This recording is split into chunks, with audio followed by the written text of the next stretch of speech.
The old Audi Q7, yeah, it looked the part, but if truth be told, it was a bit podgy.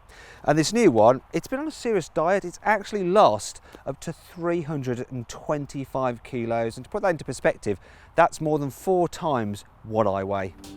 Even though it's a touch smaller on the outside, this new Q7 is more spacious inside.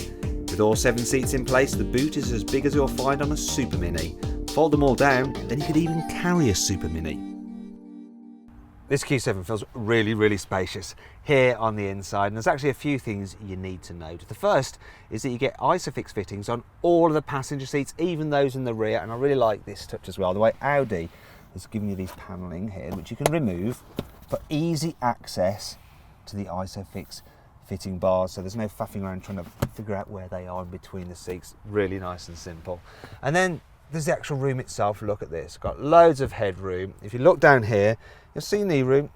It's all right, but I should point out that this seat is slid as far forward as you can slide it for maximum space for those in the back. If I want, I can slide these chairs back individually. I'll just do this one as well, and then look how much legroom I've got. There's absolutely loads. It's really, really spacious.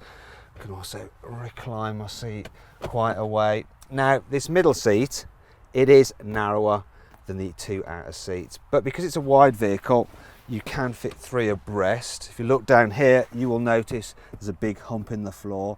That's because this is an all-wheel drive car. It's got to send power from the engine to the rear wheels, and that's a prop shaft that runs through there. But the footwells, if you look down here, you'll see they are nice and large, so there's enough room for everyone's feet, and with the seat slid back, you can fit your feet if you want to on this hump anyway. In terms of storage, it's pretty good back here. If you fold down this armrest, look at that, that's Audi engineering for you right there.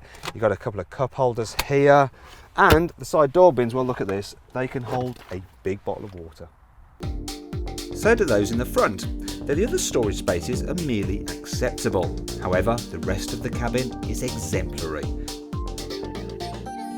There's some really cool features in here. For instance, I like the way you can use this gear selector as a little rest for your wrist when you're using the swivel wheel and the touchpad for the infotainment system. There's also this huge vent here, which Audi calls air shower, and at the touch of a button, it releases diffuse, soft-flowing air. It doesn't blast you like the normal vents do.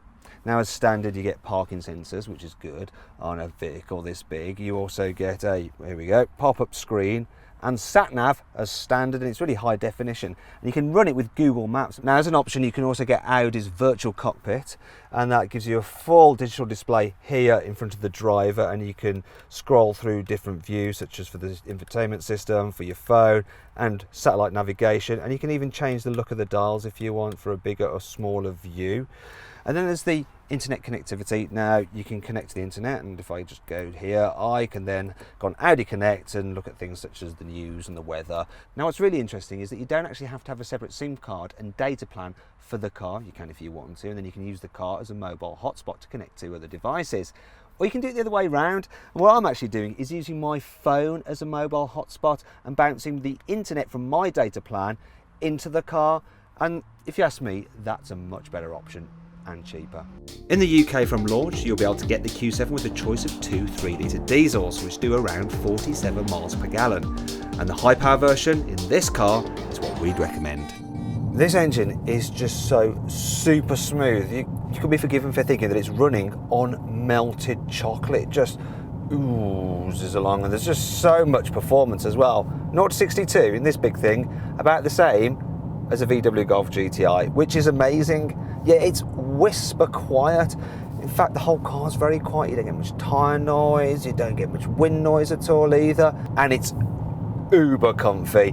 So this model that I'm driving here is fitted with the optional air suspension. It's a £2,000 option, which is a small price to pay because it just makes it feel like a luxury limousine, the way it just glides along up the road. And despite this comfort, this amazing comfort in this car, it still handles and goes around corners very well. You can tell exactly what the car's doing, whereas the old Q7, put it down a twisty road, it was like a lumbering lummox. You may think a big car like this will be intimidating to drive, but it's not, and I'll show you why with the Carbuyer headcam test. So then the visibility, well, I'll just lock the camera into place for my eyebrows. There we go, that's full on POV. And yeah, obviously it's an SUV, you sit up tall so you get a good view ahead, but it's quite easy to tell where the corners of the nose are, and that makes it very easy to slot this Q7 through gaps in traffic, and overall visibility is good. A-pillars, a little bit fat, but not too bad, not too much of a blind spot there. And over the shoulder visibility, there you go, it's pretty good, and this way for filtering onto a motorway.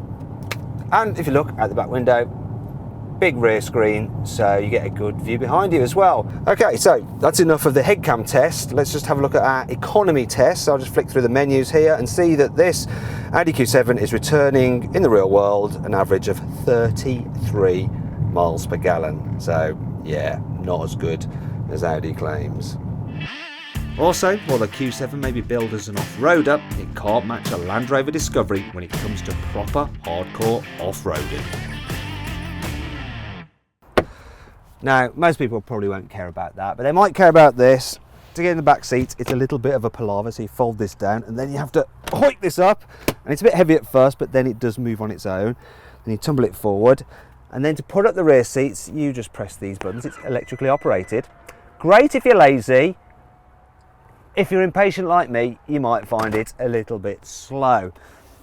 Now, once they're in place, it's not too difficult to get into the very back. I'll just pop the headrests up, pull this down, fold it back, once again, bit of a palaver, and then with the seats slid forward like they are here, there's actually decent knee room, have a look at that.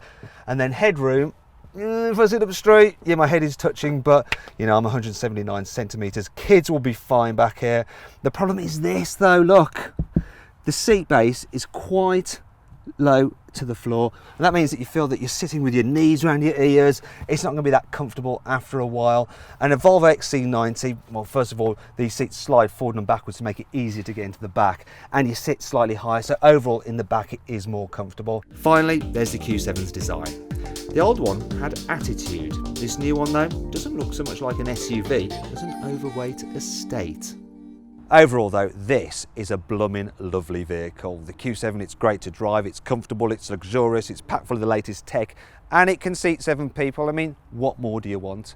If you want an alternative, then check out our review of the Volvo XC90 by clicking down here, or the Land Rover Discovery by clicking here. If you click up here, you can watch our very latest video review, and please click on our logo to subscribe to our channel. And if you're watching on mobile, click the links below the video, as they do exactly the same thing. Now, personally, for me, this is my favourite 7-seater SUV, but maybe you prefer a Volvo XC90, the Discovery, or maybe you prefer the X5, a BMW X5 with 7 seats, or how about you save some cash and buy a Kia Sorento? Let us know your preference in the comments box below.